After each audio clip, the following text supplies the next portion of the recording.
Hey, what's happening everyone? I am Sir James coming at you guys with another Star Wars Galaxy's Edge product review. This time we're going to be reviewing a saber that I didn't think I was going to get anytime soon due to it being out of stock for quite some time, and that is the Luke Skywalker Return of the Jedi Legacy Saber.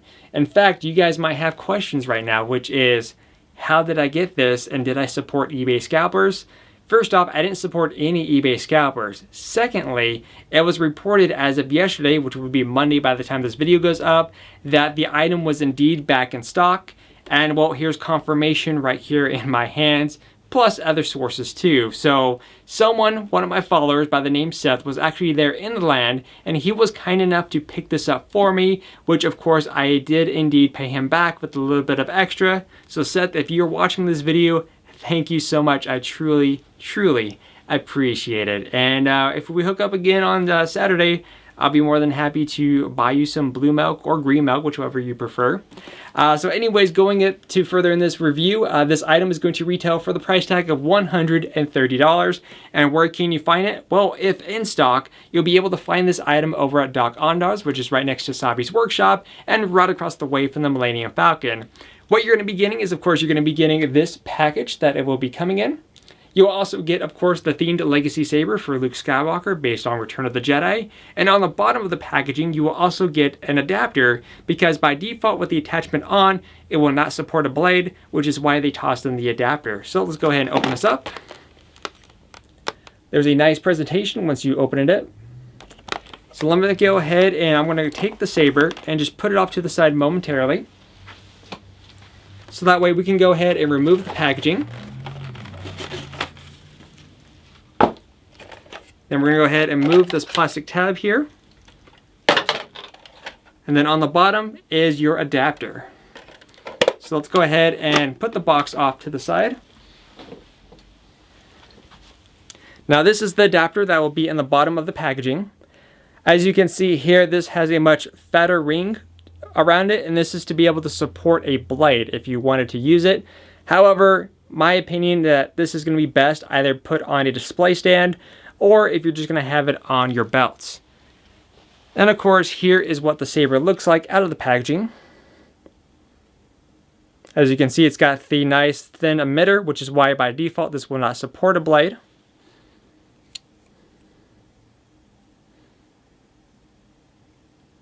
And of course you got the D-ring, or more like a triangle shape ring here.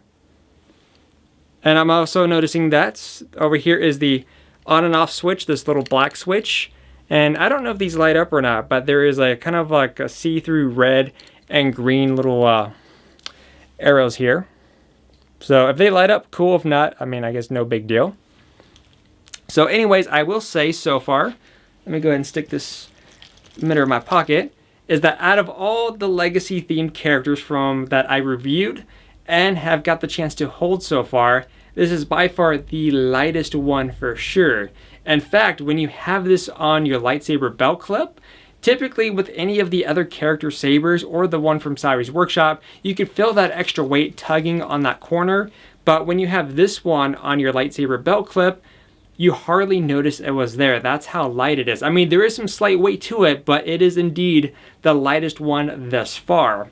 Now again, you do have your on and off switch over here, which is what's nice about it is I don't think you're going to accidentally activate or deactivate it, which is great because last time we reviewed the Jedi Temple Guard where that button was not only fragile in my opinion, but you could easily trigger that on and off.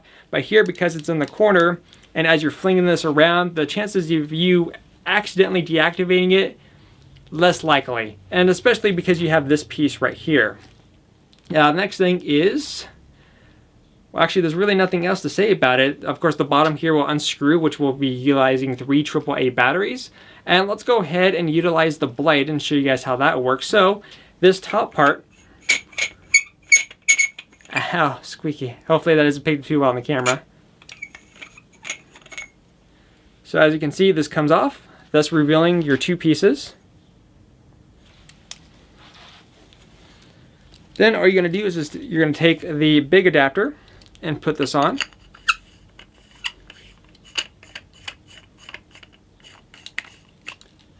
And that is how it's going to look. I guess you could see the size difference here. So instead of being all thin and skinny, it's now big and chubby. But the reason for that is, of course, there's a black cap in here, is that way if you want to use this and have a blade, you will actually be able to do so. So as you can see, it's got the same sound effects here. And I will say this was a lot tighter. I had to push down a lot with a lot more force to get this blade in here and twist. So once everything is in place, you'll be able to light this up with the classic sound effects. Okay, I was kind of hoping that these little buttons here, I mean, I don't know if they light up in the movie because it's been a while. You know, I was kind of hoping that these little doggles down here will actually light up, but they don't. And once again, here is the sound.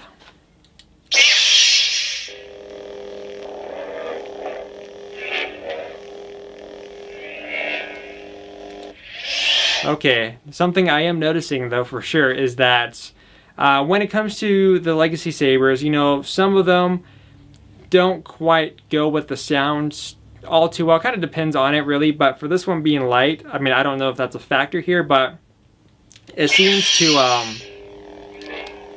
to go with the movement a lot better. That's for sure. Yeah, it seems like it's going with the sound movements a heck of a lot better compared to, let's say, the Asajj Ventress or the Temple Guard and whatnot. But yeah, definitely a lot better in that aspect. So there's always a positive and negative between each saber. And yeah, like I said, this is easy to handle. There's no issues whatsoever. Keep in mind that I'm only using a 31-inch blade at the moment. But yeah, so far, what do I think of the Luke Skywalker Return of the Jedi lightsaber? Overall, I do like it because it's a character-themed saber, and obviously it's really nice to gather all the different characters from the shows and the movies.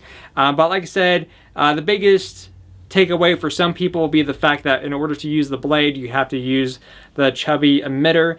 But you know what, in my honest opinion, I think this will be best having it on a display stand, or if you just want to have it around your waist. But anyways, let me know what you guys think about this in the comment section down below. And by the way, I did test this out with my lightsaber hilt stand that I reviewed back on Sunday, and this does not only look good with it, but it also survived my little earthquake test in terms of would it hold up. But until then, I am Sir James from Gamer Fusion. If you guys have any questions, let me know in the comment section down below. And I will be making an initial trip this Saturday, and I'll be picking up some additional items. For example, the Kylo Ren lightsaber, Mace Windu, along with the Sith tunic, belt, and robe. And I will also be picking up all the scrap metal for power and control. So let's just say that I'm going to the dark side this weekend. Until then, I'll catch you guys on the next video. And of course, may the Force be with you.